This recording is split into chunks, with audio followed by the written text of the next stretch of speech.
프라다 실적 엄청 좋았나 봐요. 어떤가요? 이게 프라다 같은 경우에 홍콩 증시에 상장이 돼 있지만 그래도 이런 것들을 한번 보면 좋은 게 결국 전 세계 소비 시장을 좀 알 수 있을 것 같습니다. 근데 현재 명품 시장이 확실히 부활을 한 게 좀 나타나고 있고요. 왜냐하면 프라다가 사상 최고 실적을 경신을 했습니다. 이게 아무래도 뭐 명품이 죽었다 하지만 명품 시장이 좀 빠르게 반등하고 있는 게 현재 확인되고 있는 게 아닐까 그렇게 보면 좋을 것 같고요. 실제로 이 프라다 같은 경우에 뭐 프라다하고 미우미우가 대표적인데 프라다는 매출 성장률이 4%로 그렇게 좀 명품 시장 분위기에 맞춰서 좀 고속 성장은 못했습니다. 근데 아무래도 좀 시장이 침체된 와중에도 미우미우 같은 경우에는 93%의 연매출 성장률을 보였고, 근데 여기가 뭐 다른 명품 기업들이랑 다르게 일단 마진이 계속 확대되는 모습이 나타나고 있고, 팬데믹 이전 대비해서는 거의 마진이 2배 가까이 확대되면서 좀 기업이 많이 환골탈퇴하고 있다 그렇게 보면 좋을 것 같습니다.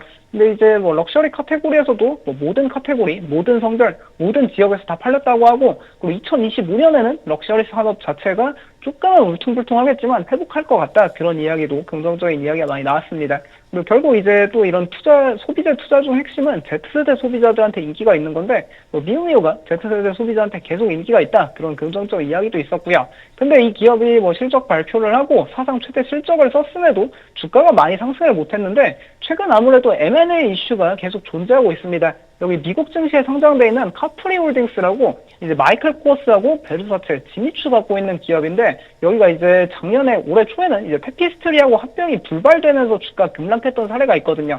근데 아무래도 그때는 미국 기업끼리 합병을 하면은 뭐 이제 좀 반독점 이슈가 있었는데, 아무래도 이게 이탈리아 기업 인프라다한테 인수가 되면은 좀 반독점과는 무관할 수 있으니까 뭐 현재 카프리 홀딩스의 베르사체하고 또 베르사체 외에도 이제 지미추까지도 인수 가능성이 있다 그런 소식이 나오니까, 이게 현재 베르사체랑 지미추는 좀 쉽지 않은 상황이거든요. 그래서 오히려 좀 안 좋은 사업을 이제 인수를 하니까 그 우려가 조금은 작용하는 것 같습니다. 근데 그럼에도 뭐 그런 우려하고는 전혀 상관없이 이게 좀 세계 소비 시장을 알 수 있는 건데, 이게 프라다 그룹에서는 현재 전 세계 모든 지역에서 두 자릿수 매출 성장이 나타나고 있다 하는데, 특히 아시아 태평양 지역에서 매출 성장률이 빠르게 계속해서 가속화되는 모습이 나타나고 있고요. 근데 이게 상당히 고무적인 게, 현재 좀 중국의 소비 시장이 뭐 팬데믹 이후로 사실상 계속 죽어 있었는데, 이제 좀 중국 시장에서 사업 개선이 좀 확인되고 있다고 합니다. 그러면서 이제 좀 명품 시장도 활기를 돌고, 어쩌면 이제 중국의 소비 비중이 좀 높았던 기업들, 사실상 팬데믹 이후로 거의 5년, 6년 동안 계속 좀 재미가 없었는데,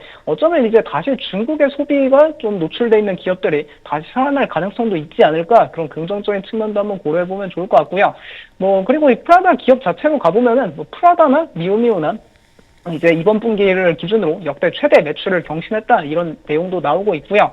근데 이제 뭐 문제가 되는 거는 결국 이 베르사체하고 지미추 관련한 인수 루머가 있는 것 같습니다. 이게 뭐 카프리 홀딩스 측에서는 결국 이제 조금 잘 못 나가는 브랜드들 매각하는 거니까 카프리 홀딩스한테는 이제 긍정적으로 해석할 수 있을 것 같은데, 아무래도 프라다는 지금 워낙 잘 나가고 있는데 조금 이렇게 어려운 브랜드들, 뭐 베르사체하고 지미추를 인수 가능성이 있다 이야기 나오니까 조금은 시장은 부정적으로 반응하는 것 같습니다. 아무래도 이제 뭐 역성장하고 있는 브랜드다 보니까 좀 저렴하게 헐값에 인수할 수 있다는 장점은 있지만, 조금 매출을 회복시키는데 시간이 필요하지 않을까 그런 우려도 있고, 그리고 아무래도 최근에는 뭐 조용한 럭셔리, 뭐 미니멀리즘 그런 이제 좀 트렌드가 패션 시장에 계속 돌고 있는데, 아무래도 베르사체 같은 경우에는 조금 화려하고 뭐 맥시멀리즘 스타일 이런 식으로 평가받다 보니까 과연 이 인수가 맞는 걸까, 그런 것도 좀 시장에 의문은 있는 것 같습니다. 네, 그와 별개로 좀 핵심적인 거는 결국 명품 시장이 부활하고 있다 이걸 보면 좋을 것 같은데, 뭐 전반적으로 LVMH나 캐링이나 뭐 에르메스나 프라다나 하는 이야기는 다 똑같습니다. 명품 시장이 바닥을 쳤다 좀 공통적으로 이야기하고 있고, 그리고 이제 명품 시장의 큰 손인 중국에서 명품 시장이 좀 회복되고 있다 그런 것들이 나타나고 있어서, 결국 이제 올해 좀 투자 하나의 트렌드 중 하나가 뭐 중국 ADR 기업들도 뭐 정말 강하고 홍콩 항생지수도 정말 강한데, 그 측면 중 하나가 뭐 딥시크도 있지만 어떻게 보면 중국의 소비 부활 이런 것도 조금 시장에 미리 기대감이 반영되고 있는 게 아닐까 싶어서 관련해서도 계속해서 좀 모니터링할 필요가 있을 것 같고요. 그리고 소비 양극화도 계속해서 주목할 필요가 있을 것 같습니다.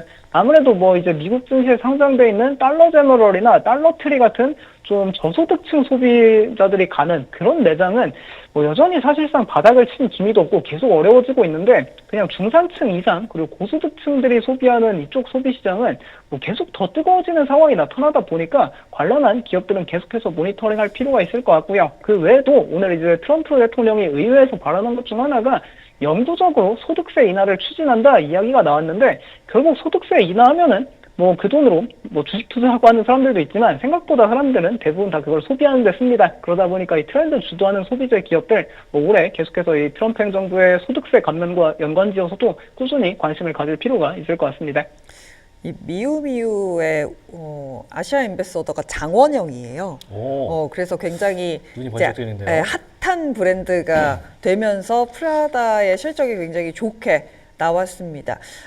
소비 심리가 조금씩 살아나고 있는 상황이고 거기다가 트럼프가 영구적인 소득세 인하 추진도 이야기를 한다라고 하니까 이런 명품 브랜드들도 좀 볼 법하다라고 말씀을 주셨는데 저는 투자자분들이 투자 매력도를 얼마나 느낄까라는 약간 생각이 들었거든요. 명품 관련된 주식들의 투자 매력도가 얼마나 될까요? 시장 대비 퍼포먼스가 좋을까요?